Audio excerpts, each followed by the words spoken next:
Welcome to Byte-Sized Tech, where we blend casual conversations with insightful discussions on the latest in technology and gadgets.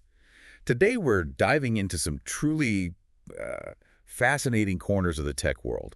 We're looking at how artificial intelligence is popping up in places you might least expect. Yeah, it really is. We've gathered some of the most interesting developments, just trying to give you a quick but, thorough rundown. Let's jump right in. Absolutely. It's kind of remarkable how quickly AI is evolving and finding its way into such diverse applications. We're really seeing it move beyond like science fiction into everyday realities, sometimes with pretty surprising emotional, even societal implications. Speaking of surprising, Yeah.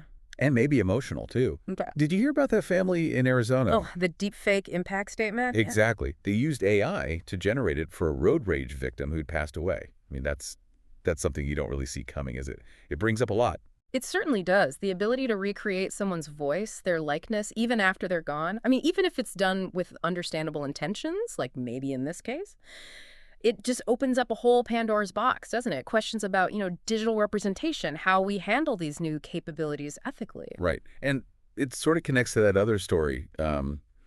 NBC Sports planning to use AI to recreate the voice of the late announcer Jim Fagan. Ah, yeah, I saw that too. You can see the appeal, right? The nostalgia, wanting to bring back a beloved voice.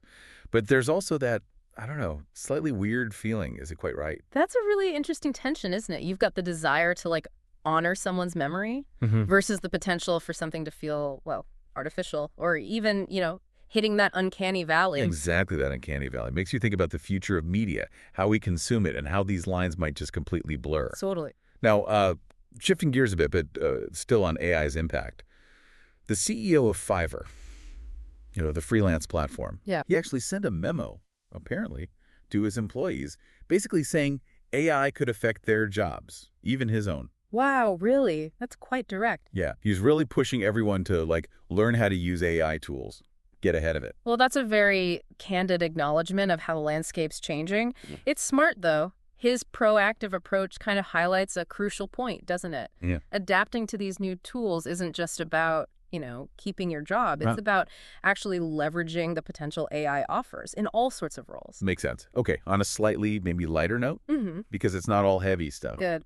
Light chuckle. Apparently, AI is also being used to create super realistic Pokemon images. Get out. Really? Yeah. Photorealistic Pokemon. Yeah. Talk about an unexpected application, right? Who knew we needed lifelike Pikachus wandering around? Chuckles. Well, it's a fun illustration of AI's versatility, I suppose. You go from serious legal stuff, media recreations, to generating, fantasy creatures. The spectrum's just incredibly broad. It shows AI as just a tool, really, and can be used in really creative ways. Okay. All right. Let's maybe dive into some of the more technical stuff for a minute. Sure. Google recently announced an upgraded AI model specifically for developers. It's called, get this, Gemini 2.5 Pro Preview I/O Edition. That's a mouthful. Isn't it?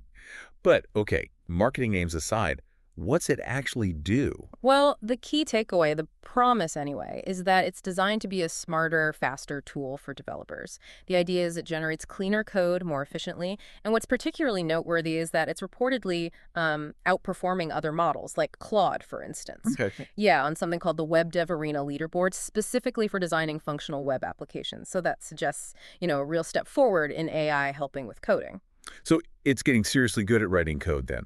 Does this mean, our future apps are all going to be built by AI? Are developers obsolete? Not quite. Not yet. Anyway. While Gemini 2.5 Pro seems pretty impressive in areas like, math problems, creative writing, even handling complex coding requests, it's still really more of a powerful assistant. Think of it like that. It's not a complete replacement for human developers, especially when you get into really complex architectural decisions or, the nuanced bits of design. Okay, that makes sense. Like a super-powered co-pilot, maybe? Exactly. A tool that can significantly speed up and streamline certain coding tasks. But the human oversight, the big picture thinking, that's still crucial. Right, so it sounds like developers are still kind of figuring out the best ways to actually use these AI tools in their day-to-day work. It's not like one AI is going to suddenly take over everything. People will probably mix and match, right? Yeah. Use different tools for different jobs. Precisely. The field is still super dynamic. Developers are likely going to adopt a whole toolkit of AI helpers based on what they need for a specific task and the strengths of each particular model. Gemini 2.5 Pro just seems to be establishing itself as a, strong contender in certain coding areas. Gotcha.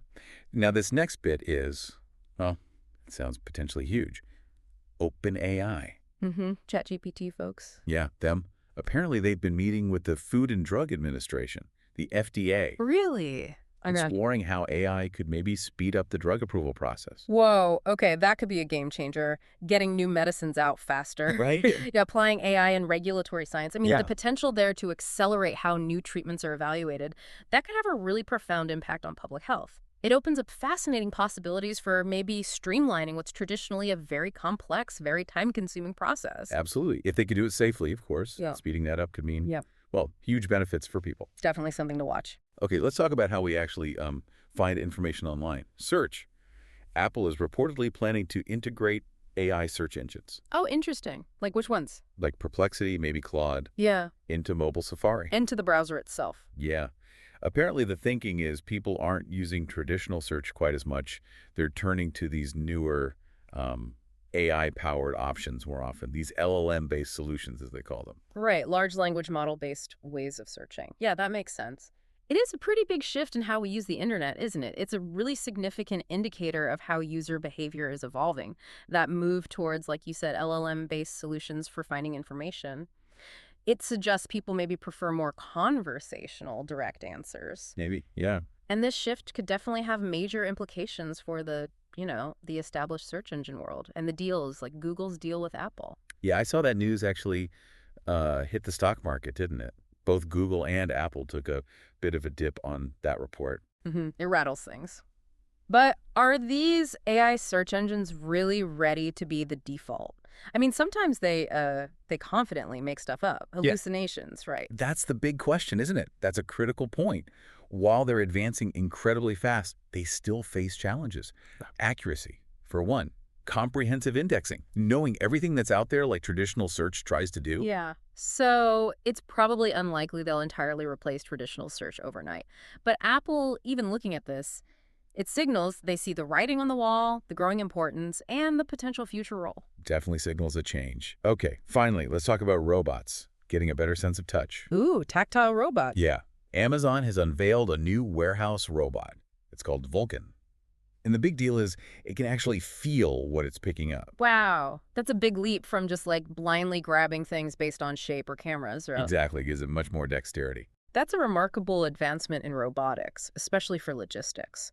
The fact that Vulcan can supposedly handle a really large percentage of Amazon's inventory. What was it, like 75% of their unique items? Something like that, yeah. And operate for long periods. It demonstrates a really significant step towards more sophisticated automation in warehouses. But Amazon's emphasis, as always, is that this is about creating new types of jobs, maintaining these advanced systems, not just replacing human workers outright. That's the line, anyway. Right. We'll see how that plays out. So, look, from AI helping process grief in really unexpected ways to coding assistance, maybe speeding up drug approvals, changing search, and even robots that can feel. It's just clear that AI is weaving its way into all sorts of surprising corners of our lives. It really is. It's such a rapid evolution, isn't it? It really makes you wonder what we'll even be talking about next month, let alone next year. Indeed. This snapshot today really highlights the sheer diversity and the accelerating impact of AI across so many different sectors. It's definitely a period of significant innovation and transformation. Staying informed about these developments is, well, it's becoming increasingly important for everyone, I think. Couldn't agree more. Well, that's about all the time we have for this dive. Thanks for tuning in to Byte-Sized Tech. If you enjoyed the episode, like, comment, share, and subscribe for more fun tech discussions.